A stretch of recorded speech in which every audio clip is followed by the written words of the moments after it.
Thank you. Um, Today, my talk is called Just Say the Word. Just Say the Word. And really, it's looking at the faith of the centurion and how he interacted with Jesus and his understanding of authority. Now, the passage that we're going to look at is from Matthew chapter 8. I hope you can see it on your screen. If you can't, it doesn't matter because I'll be reading it. And just before we get to the passage on the faith of the centurion, let me give you a wider context of what's going on in Matthew. So from Matthew chapter 5 to 7, we have the Sermon on the Mount, okay? Chapters 5 to 7, the Sermon on the Mount. And that is looking at the authority of Jesus's word, his teaching. So if I just flick back to the end of chapter 7, Matthew 7, look, and the authority of Jesus.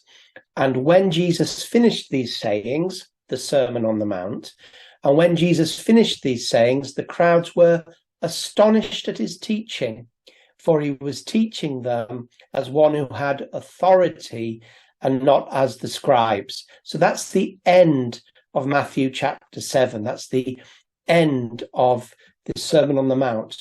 And it's summed up with teaching with authority. And then we move now to Matthew chapter 8.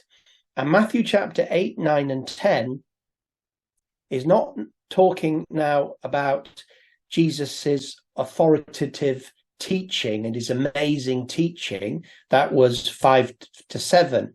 But from chapters 8 to 10 is just list after list of Jesus' authority in deeds. His healing starts with the cleansing of the leper, the faith of the centurion. Jesus heals many.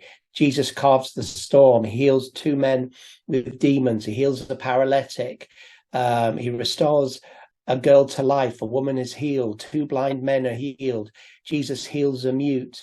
And then in Matthew chapter 10, he calls his 12 and sends them out.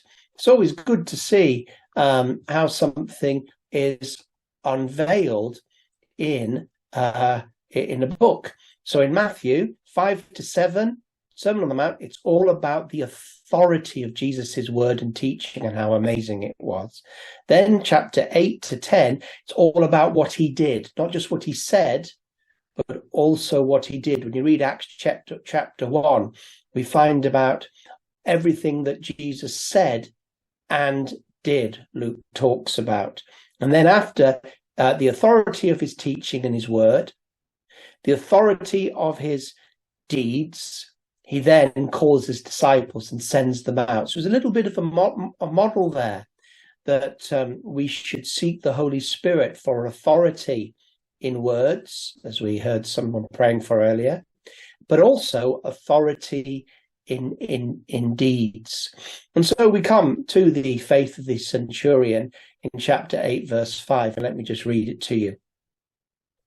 When Jesus, chapter 8, verse 5, when Jesus entered Capernaum, a centurion came forward to him, appealing to him, "Lord, my servant is lying paralyzed at home, suffering terribly."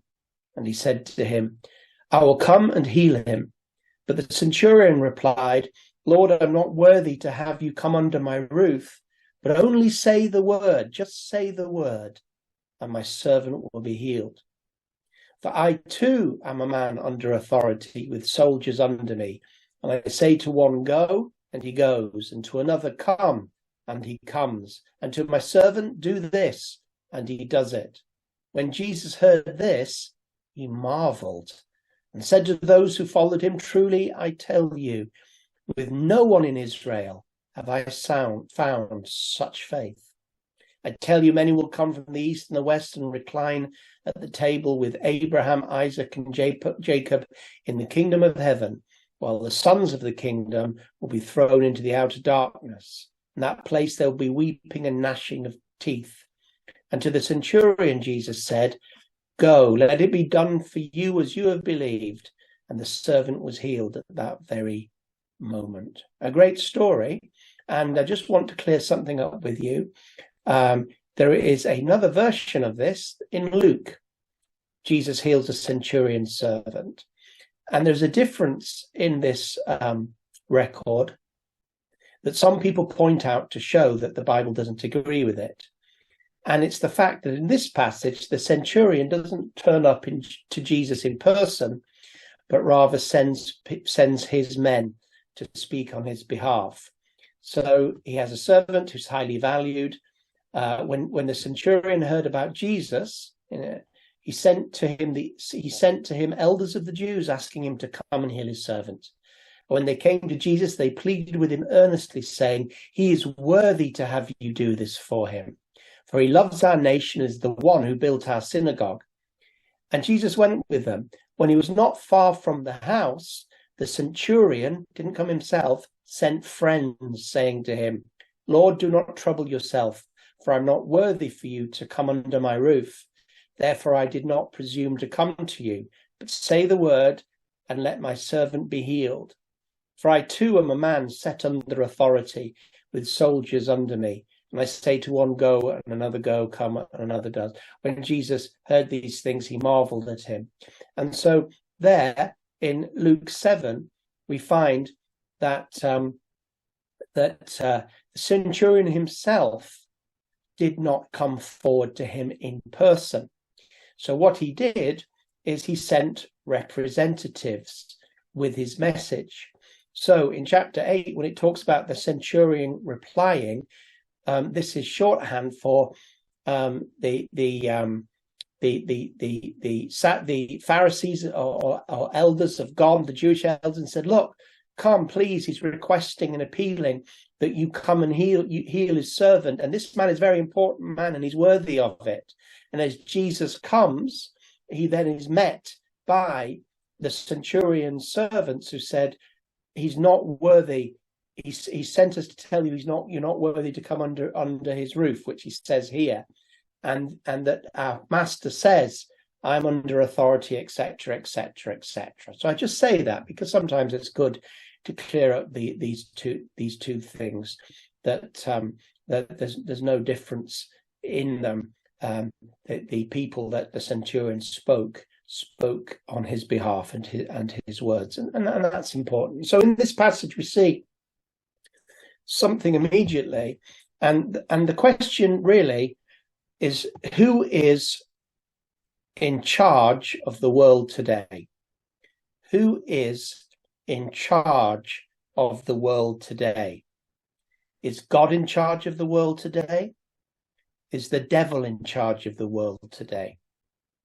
Are human beings in charge of the world today? Who is in charge of the world today?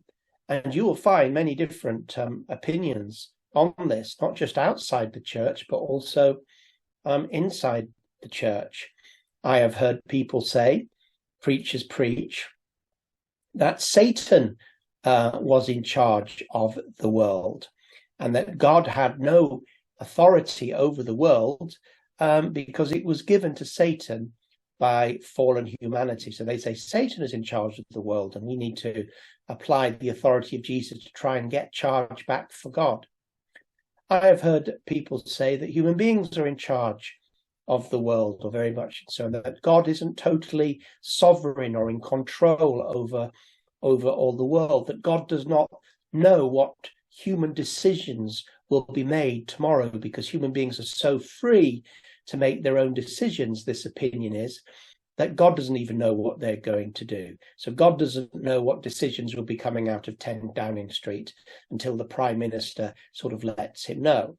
So is the devil in charge, or human beings basically in charge, and all God can do is sort of manipulate events around decisions that human made?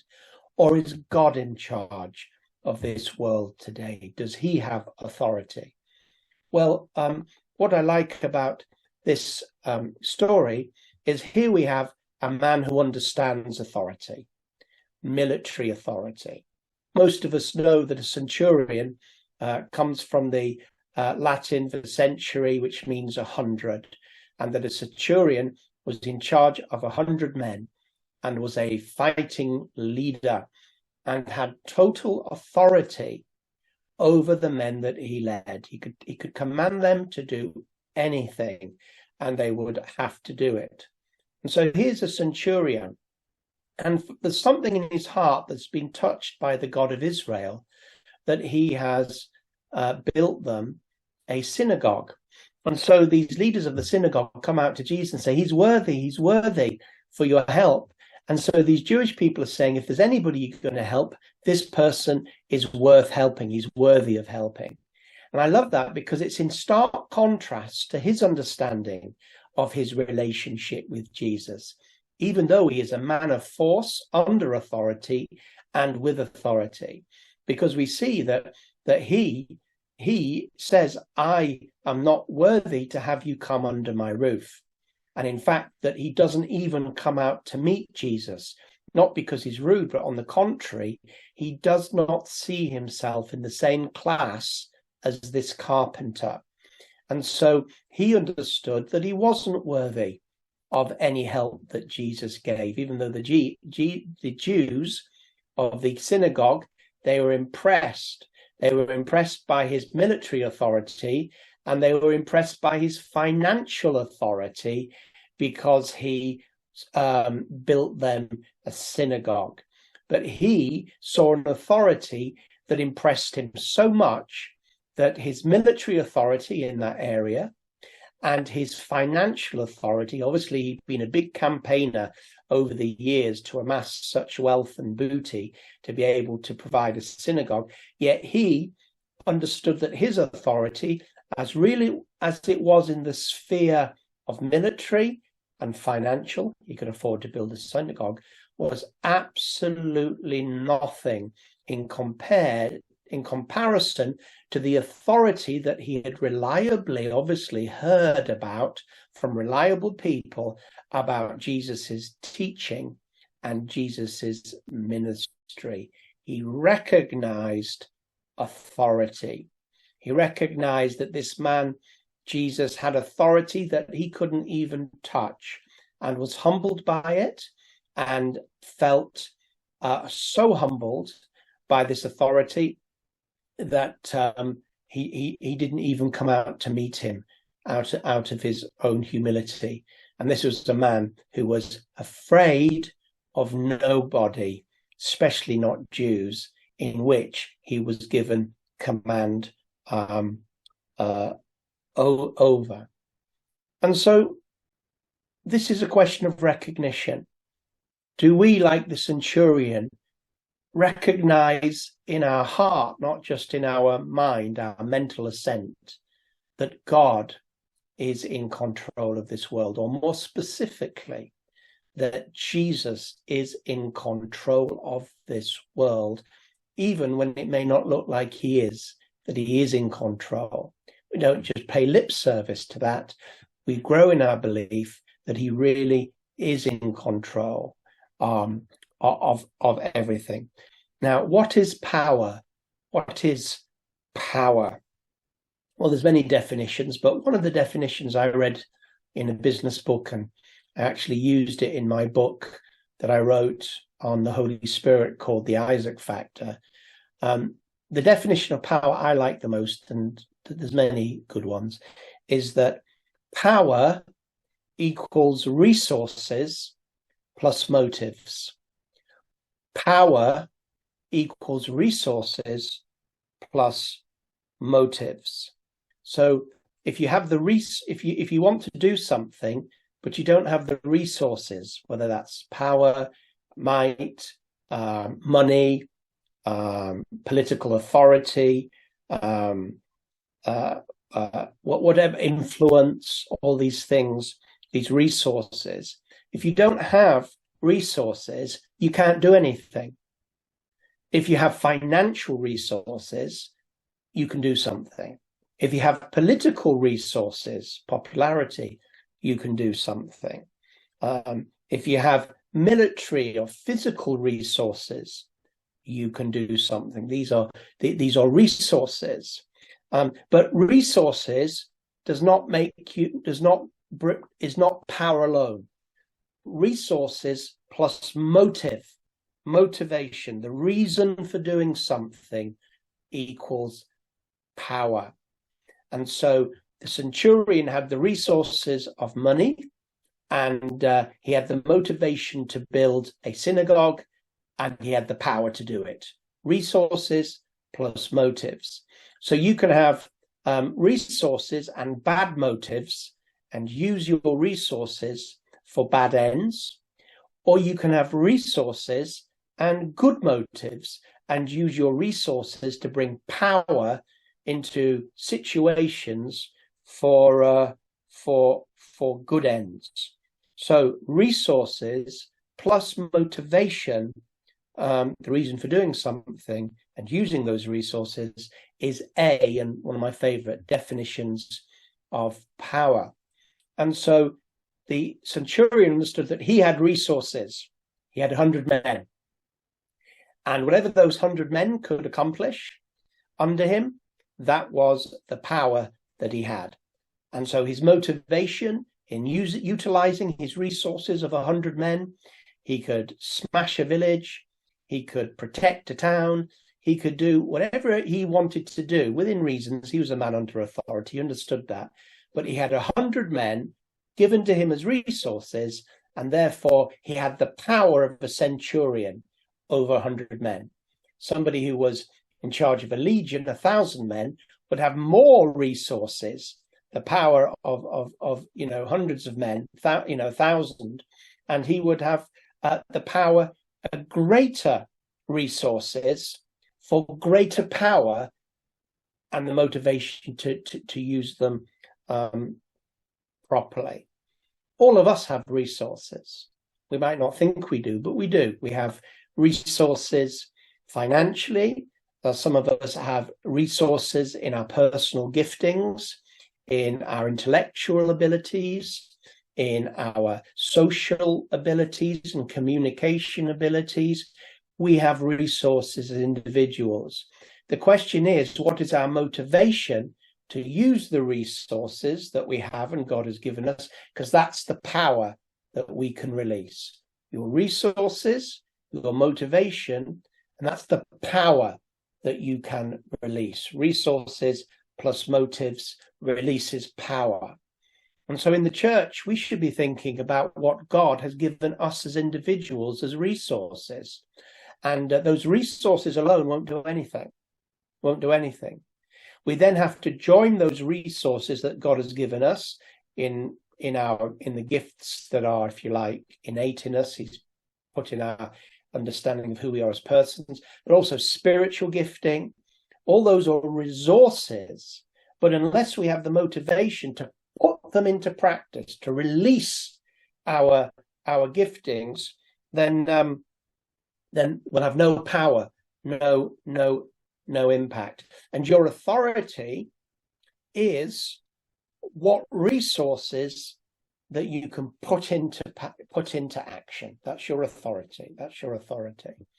And so he recognizes Jesus's spiritual authority. He says, I'm a man under authority, and I understand I'm under authority, and I have men under authority. May say go, and they go, come, and he comes. And so you don't need, I understand your authority, your spiritual authority, and I understand that you don't need to come to my house to release power to heal my servant. You don't need to do that. I understand that just like I can order a human being, one of my 100, to do something, so you can order anything you want from wherever you want. You don't even need the resources of your hand to lay on my servant. In fact, you can just say the word. Just say the word, and my servant will be healed. He was a recognition that Jesus was all-powerful all of the time and was unlimited in his power.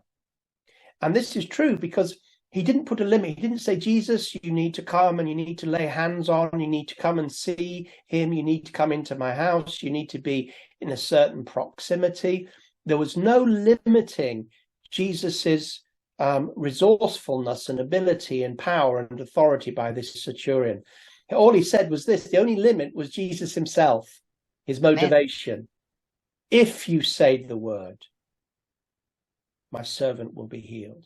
It's interesting that just before this, the first miracle in chapter 8, after the Sermon on the Mount, and the ending of chapter 7 in Matthew that says they were amazed at the authority of his teaching, it was the leper who said, if you're willing, you can make me clean. And Jesus said, I am willing, be cleansed, and healed him. So this is all down to the fact that Jesus can do anything he wants if he's willing, and he's not restrained. And we know that Jesus, when he was raised from the dead, came in to the fullness of his power. He was always powerful, but he took the form of a servant before he was raised to be seated at the right hand of God, where he took, as the Son of Man, his place where all authority was given to him on earth, in heaven, on the earth, and under earth. All authority has been given to me, therefore go. So Jesus has absolutely unlimited resources. And that also means that when he adds his motivation plus resources equals power. When he wills, when he desires, when he speaks, there is nothing that he cannot do. Nothing that he cannot do. Absolutely nothing, because he's unlimited. He has all the resources and the motivation. And so Jesus was astounded. Says he marveled. Imagine Jesus marveling over your faith. Imagine Jesus being surprised and marveling over your faith, your radical trust in him and his authority and his resources and his power.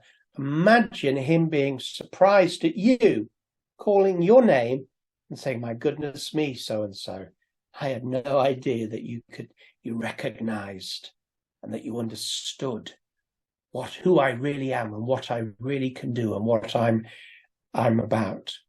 And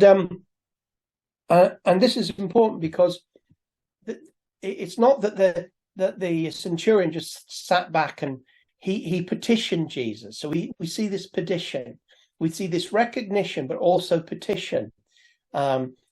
He appeals to him. He sends people appealing to him to heal his servant. So there was an appeal for Jesus's resources. There was an appeal to his motivation to do something in this situation. And that's what intercession is all about. Intercession, it's not just praying, oh Lord, heal so-and-so, Lord, do so. It's meant to be an appeal to the motivation of Jesus, an appeal to the heart of Jesus.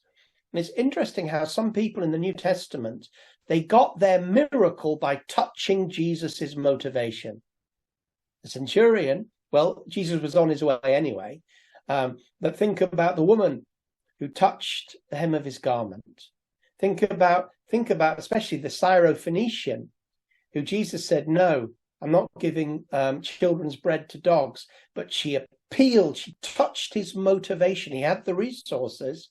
She focused on his motivation. And so you get this picture of people, your faith has healed you. What does that mean? It means not that these people themselves have healed themselves. This is a false understanding in some of the churches today, that you have faith and your faith can heal you, as if you have this faith power. You don't. But your faith may touch the motivation of Jesus. It may touch his emotions, his motives, his desires, as it were, from our human perspective, for him to act, right? Resources, he has them all. Motives, he's showing in the first miracle of the leper, he's willing. And here, but the centurion had to get to his motive, to touch it, to appeal, to intercede, to ask. just say the word. You can do it. There was a relational understanding, a recognition of authority. And so lots of things were going on here in recognition, honor, humility, and petition.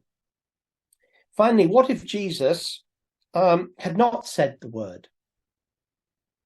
What if Jesus, what if you, now the whole point here, most of the whole point is that Jesus did say the word. So be encouraged. Let's ask Jesus. Let's be like the centurion. Let's be like all these people in the Gospels. And let's touch Jesus's motivation in intercession. But what if we touch his motivation? What if we ask him to intervene? He's got the resources, but we need the motivation, if I can put it that way, for him to release that, and it becomes power. Well, what if he says no? Or what if he doesn't act? What do we do? What would the centurion have done if Jesus had said, well said, but no? What would he have done? Would he suddenly have crashed into a faith crisis? Would he suddenly have thought to himself, everything I thought about this man is now wrong? He's not who I thought he was or what I said. Would his whole faith dive? If his servant died, would he blame Jesus? Would he cast aspersions against him? No, I think what the centurion would have probably done if Jesus had said no is he'd have probably said, okay, yes, sir, we'll continue without servant and get on with life. That's what a centurion would do. Can you imagine the centurion arguing with a general? I want you to take your 100 men right to the front, and I want you to destroy the enemy, but in that you're going to be destroyed. Or I don't know, we have to have a discussion about that. The centurion would just say, yes, sir, and do it.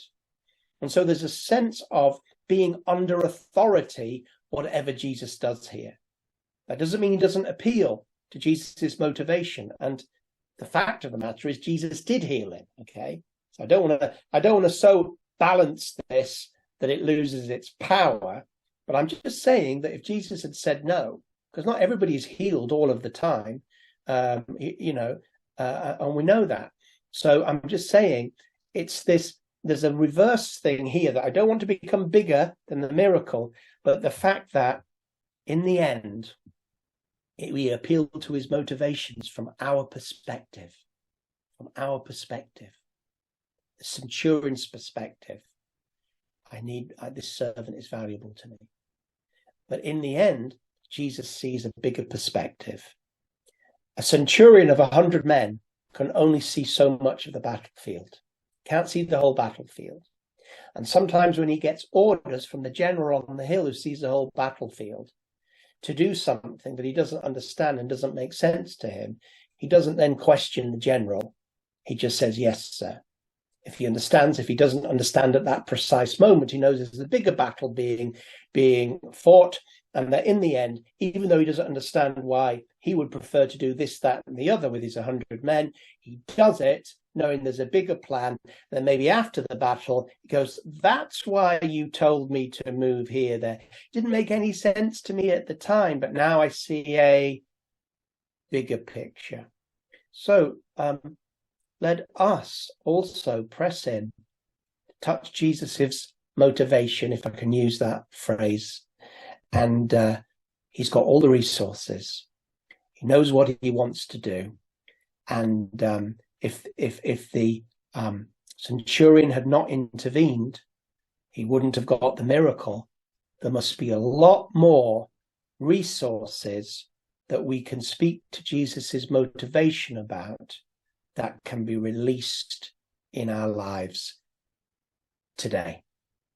Thank you.